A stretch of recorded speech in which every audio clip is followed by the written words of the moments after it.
नमस्कार, आदाब, सत श्री अकाल, जय भीम, जोहार। मेरा नाम है नवीन कुमार। 6 फरवरी को यह देश 2 हिस्सों में बटा हुआ नजर आया।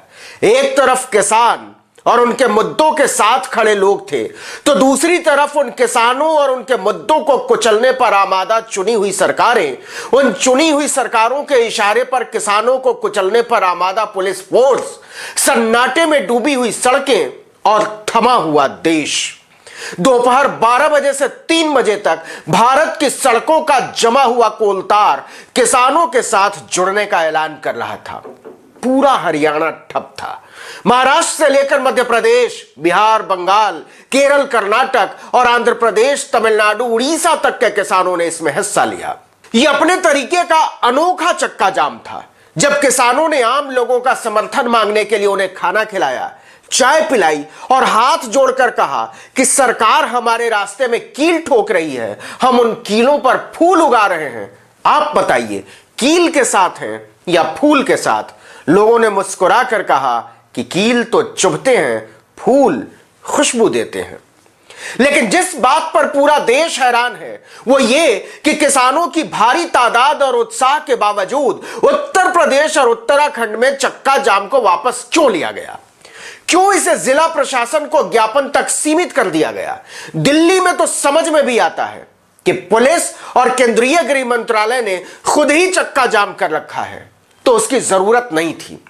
लेकिन हैरानी तब हुई जब 5 जनवरी को भारतीय किसान यूनियन के नेता राकेश टिकैत ने अचानक ऐलान किया कि यूपी उत्तराखंड में किसान चक्का जाम में हिस्सा नहीं लेंगे। हालांकि दोनों राज्यों के 1 लाख किसान बैकअप के तौर पर लगातार दिल्ली से आने वाली फोन कॉल का इंतजार करते रहे कि पता नहीं कब कूच करना पड़े। तो ऐसा क्यों किया गया? इसके पीछे 3 सवाल हवा में तैरते रहे। पहला ये कि क्या किसान अब यूपी और उत्तराखंड की सरकार से टकराव नहीं चाहते? दूसरा ये कि क्या किसानों के खिलाफ लगातार दर्ज कराए जा रहे मुकदमों से नेता दबाव में हैं? और तीसरा ये कि क्या किसान नेताओं को कोई ऐसी खबर मिली थी जिससे उन्हें अचानक आनन फानन में कार्यक्रम में बदलाव करना पड़ा, चक्का जाम यूपी उत्तराखंड में वापस लेना पड़ा? क्या उन्हें किसी साजिश का अंदेशा था? तो सबसे पहले समझ लीजिए कि किसान कमजोर नहीं पड़े हैं। जिस तरह से शामली की महापंचायत में लोग उमड़े, 1 लाख से ज्यादा किसानों ने शिरकत की। किसान नेताओं ने महापंचायत से पहले 2 लाख रुपए जमा कराने के सरकारी नोटिस को पतंग बनाकर उड़ा दिया। जिस तरह से बिजनौर की महापंचायत में लोग उमड़े, जिस तरह अलीगढ़ की महापंचायत में लोग पहुंचे, जिस तरह से मथुरा की महापंचायत में लोग पहुंचे, जिस तरह जींद की महापंचायत में किसानों की भागीदारी नजर आई, उसे देखने के बाद से सरकार की नींद उड़ी हुई है। और सरकार बोले तो बीजेपी सरकार।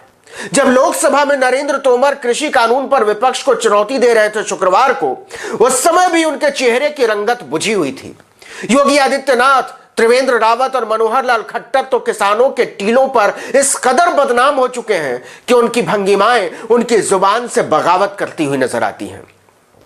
तो फिर यूपी उत्तराखंड में किसानों ने चक्का जाम क्यों नहीं किया? उन्हें रातों रात क्यों रोका गया? तो सुनिए, इसकी वजह यह है कि किसान नेताओं को जानकारी मिली थी कि आंदोलन को बदनाम करने के लिए बड़े पैमाने पर हिंसा की साजिश रची जा रही है। उन्हें खबर मिली थी कि चक्का जाम के दौरान किसानों के बीच हुड़दंगियों को घुसाने की योजना है। जो हिंसा करने वाले हैं, उन हुड़दंगियों पर हाकिमों का हाथ है। ऐसा माहौल बनाने की तैयारी है जिससे सरकार को यह साबित करने का मौका मिले कि यह किसान नहीं, अमन के दुश्मन है। वो यह साबित कर सके कि लाल किले पर 26 जनवरी की घटना के पीछे बीजेपी की बाहों में खेलने वाले दीप सिंह सिद्धू जैसे राजनीतिक कार्यकर्ता नहीं, संगठित किसान हैं। किसान नेताओं को खबर मिली थी कि उत्तर प्रदेश और उत्तराखंड की तराई में तमाम जगहों पर किसानों के बीच उपद्रवियों को घुसाने की तैयारी है। उनका एक ही मकसद था, चक्का जाम को किसी भी तरीके से हिंसक बनाना, साजिश के तहत कानून व्यवस्था के लिए मुश्किल खड़ी करना और सरकार को यह रास्ता देना कि किसानों के आंदोलन को कुचलना देश की शांति के लिए जरूरी हो गया है। 4 फरवरी की रात से ही ऐसी खबरें गाजीपुर, सिंघू और टिकरी बॉर्डर पहुंचने लगी थीं कि किसानों को बदनाम करने की साजिश रची जा रही है और अगर जल्दी ही कोई फैसला नहीं किया गया तो कुछ भी हो सकता है। खबर यह भी थी कि पश्चिमी उत्तर प्रदेश में चक्का जाम को सांप्रदायिक दंगे में बदलने की स्क्रिप्ट लिखी जा रही थी। किसान नेताओं में खलबली मच गई। बड़े पैमाने पर किसान आंदोलन में हिंसा की साजिश पर सबके कान खड़े हो गए। एक तरफ सरकारी किसान थे और दूसरी तरफ आंदोलनकारी किसान।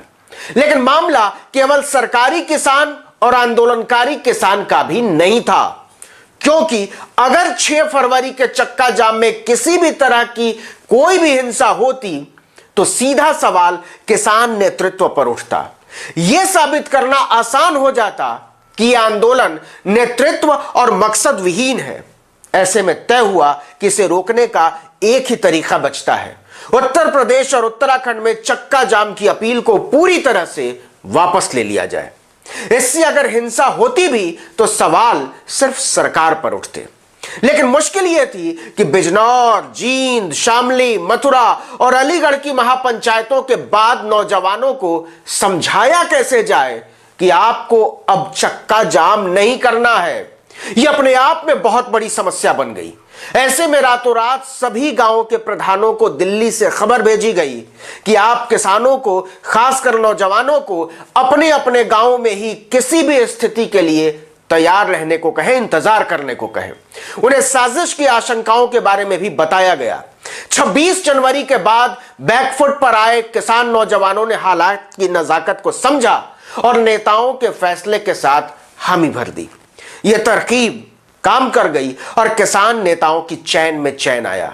वरना अगर लाखों किसानों का हुजूम सड़कों पर उमड़ता और मुट्ठी भर उपद्रवी पूरे आंदोलन को हाईजैक कर लेते तो पता नहीं क्या होता। इस तरह दिल्ली एनसीआर में तैनात 50,000 से ज्यादा जवान सड़कों पर टाइम पास करते रह गए और कुछ नहीं हुआ। लेकिन बावजूद चक्का जाम की अपार कामयाबी ने बीजेपी के सामने विचित्र स्थिति खड़ी कर दी है। संसद और सड़क के बीच का फासला कम होने की बजाय और बड़ा हो गया है। जनता के बीच संदेश गया है कि नरेंद्र मोदी की सरकार शांतिपूर्ण तरीके से प्रदर्शन कर रहे किसानों के साथ जोर जबरदस्ती कर रही है और दुनिया उनके साथ खड़ी हो गई है। संयुक्त राष्ट्र मानवाधिकार संगठन तक ने बयान जारी करके कहा है कि शांतिपूर्ण तरीके से इकट्ठा होने और अभिव्यक्ति के अधिकारों की ऑफलाइन और ऑनलाइन दोनों जगह सुरक्षा होनी चाहिए। क्या आप इसका मतलब समझते हैं? इस वीडियो में इतना ही, लेकिन अगर आपने अब तक आर्टिकल 19 इंडिया को सब्सक्राइब नहीं किया तो फौरन कर दीजिए, बेल आइकॉन दबाइए, घंटी जैसी आकृति लाइक कीजिए, कमेंट कीजिए और शेयर कीजिए और हमारे फेसबुक पेज आर्टिकल 19 इंडिया को लाइक और फॉलो करना मत भूलिएगा। नमस्कार।